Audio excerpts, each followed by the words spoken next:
Dá até desânimo de ver a tabela do campeonato de futebol estadual. Aqui, meu time não faz ponto. Tá lá atrás na tabela. Aliás, você sabe como funciona essa tabela? Num campeonato, a partir de tabela de classificação, acaba se classificando os 2 melhores de cada chave. Então, são aqueles que mais pontos somam durante a competição. Uma vitória vale 3 pontos. Um empate, 1 ponto. Derrota, ponto nenhum. Então, pontos, número de jogos, depois o número de vitórias, e aí esse é normalmente o primeiro critério de desempate.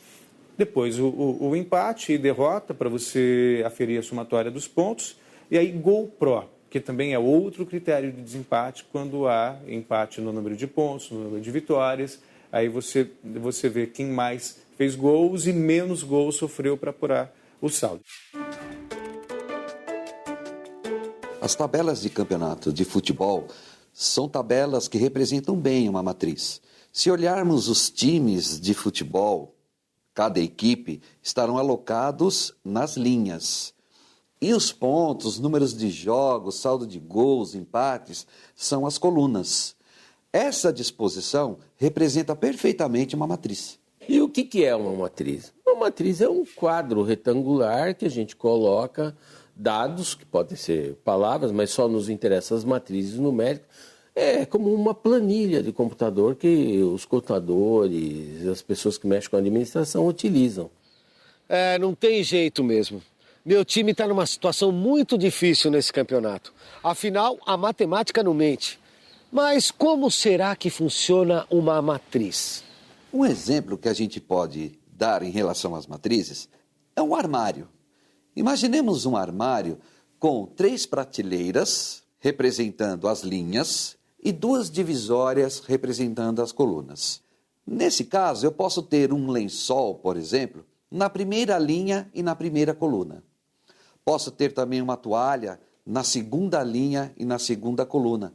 Ou mesmo um cobertor na terceira linha e primeira coluna. Essa é uma forma de representar os elementos dentro de uma matriz.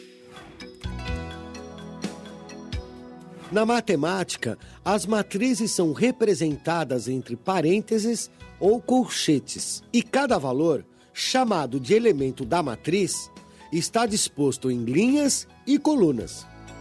Uma matriz A é representada pelas suas coordenadas A e J. A e J é o elemento dentro da matriz. I minúsculo representa a linha em que está esse elemento.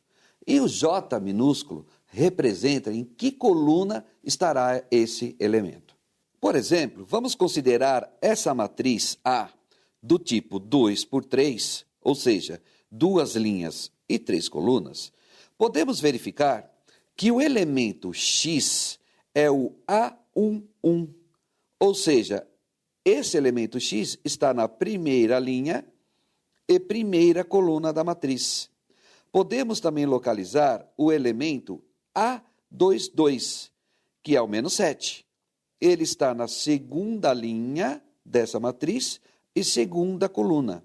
E, por fim, eu posso localizar também o elemento A13, que é o número 3, que está na primeira linha e terceira coluna. O sistema de coordenadas de uma matriz pode até parecer complicado, mas quem já jogou Batalha Naval vai ver que é a mesma coisa. Nesse jogo, a gente primeiro tem que posicionar toda a esquadra naval em um gráfico de linhas e colunas sem o oponente ver. Quando o jogo começa, cada um dá uma coordenada. A15. E se pegar uma parte de um navio, fica fácil afundar 1 a 1. D3. Quem afundar a esquadra inimiga primeiro, ganha. Eu adoro batalha naval, mas gosto mais ainda de futebol. Voltando à tabela do campeonato de futebol, vamos verificar agora como esses elementos estão dispostos dentro desta matriz. Os times de futebol estão dispostos nas linhas. Pontos, jogos, vitórias, empates, derrotas e assim sucessivamente estão dispostos em colunas. O time do Bragantino, por exemplo, ele está na quarta linha. Se eu quero verificar quantos jogos ele já realizou, basta verificar a quarta linha com a segunda coluna. Posso verificar que ele tem aqui 15 jogos. Um outro tipo de análise que a gente pode fazer aqui em relação a essa matriz é verificar qual é o time que fez mais gols. Então eu vou aqui na sexta coluna e procuro o maior elemento que está disposto nessa matriz. É o 29. Verificando a posição do elemento, eu vou agora na linha correspondente a esse elemento e verifico que foi o Rio Claro, que marcou mais gols nesse campeonato. As matrizes podem ser de vários tipos, dependendo da quantidade de linhas e colunas. Existem vários tipos de matrizes. A matriz linha, por exemplo, é aquela que possui apenas uma linha. Matriz coluna, aquela que possui apenas uma coluna. A matriz quadrada, o número de linhas, nesse caso, vai ser igual ao número de colunas. Matriz do tipo 2x2, 3x3, 4x4.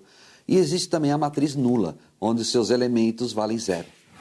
Pois é, além da tabela do campeonato, as planilhas e as tabelas numéricas também são muito usadas em situações do nosso dia a dia.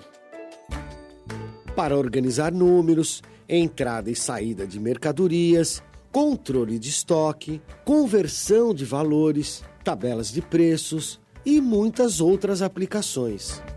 Eu trabalho mais na parte do escritório, fazendo a parte de controle de estoque, dos funcionários, a parte da produção dos bolos. Nós coletamos todos os dados, o quanto que tem de cada insumo, colocamos no programa e ele gera uma planilha composta de matrizes, onde nós cruzamos os dados das colunas com as linhas. E nessa intersecção, cada célula ela vai nos fornecer uma informação que vai ser útil para administrar a empresa. As planilhas eletrônicas são matrizes que vieram para auxiliar nas empresas, como, por exemplo, controle de estoque, controle de produção, controle salarial de funcionários. Colocar números em uma tabela é uma coisa muito comum, mas com as matrizes podemos fazer muito mais. Podemos, por exemplo, trabalhar com duas matrizes. É possível somar matrizes, né? E tem algumas características parecidas com a soma de números. Mas, por exemplo, números a gente pode comparar. Eu posso dizer que um número é maior do que o outro. Eu posso dizer que fulano é mais alto que o ciclano. Mas não posso nunca dizer que uma matriz é maior que a outra. Eu só posso dizer que ela é diferente, tá? Ou que ela é igual. Duas matrizes serão iguais quando elas são do mesmo tipo e se seus elementos também são iguais. Por exemplo, duas matrizes do tipo 1x3. Se seus elementos são iguais, elas serão iguais. Uma matriz do tipo 2x2. Se seus elementos são iguais, também posso dizer que elas serão iguais. Outra operação que podemos fazer com as matrizes é a adição. Para somar duas ou mais matrizes, é necessário perceber que elas devem ser do mesmo tipo. E vou proceder da seguinte forma. Pego o primeiro elemento disposto da primeira linha e primeira coluna da matriz A e vou somar com o primeiro elemento da primeira linha e primeira coluna da matriz B.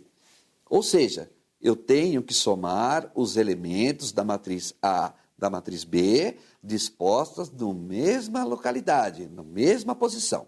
A adição de matrizes pode ajudar na administração de dados de produção, por exemplo. Como nós temos várias lojas, as planilhas eletrônicas elas acabam facilitando no quesito, por exemplo, de produção de bolos. No caso da nossa loja da Juriti, o bolo de banana com canela foram produzidas 53 unidades. Na loja da Santa Cruz, 37. E no do Tatuapé, 71. Isso totalizando 161 bolos. Com essa informação, eu consigo programar o quanto que eu vou comprar de banana, quanto que eu vou comprar de açúcar, farinha. Além de me fornecer os dados, ela me ajuda a fazer um comparativo entre as lojas. Então, eu trabalho com somas, subtrações. Então, a soma, no caso, seria a parte da produção dos bolos. Mas, ao mesmo tempo, eu tenho que dar baixa, que é a parte da subtração, que é a parte que eu vendo, ou muitas vezes que eu acabo perdendo os bolos. Outra operação que podemos fazer utilizando as matrizes é a subtração.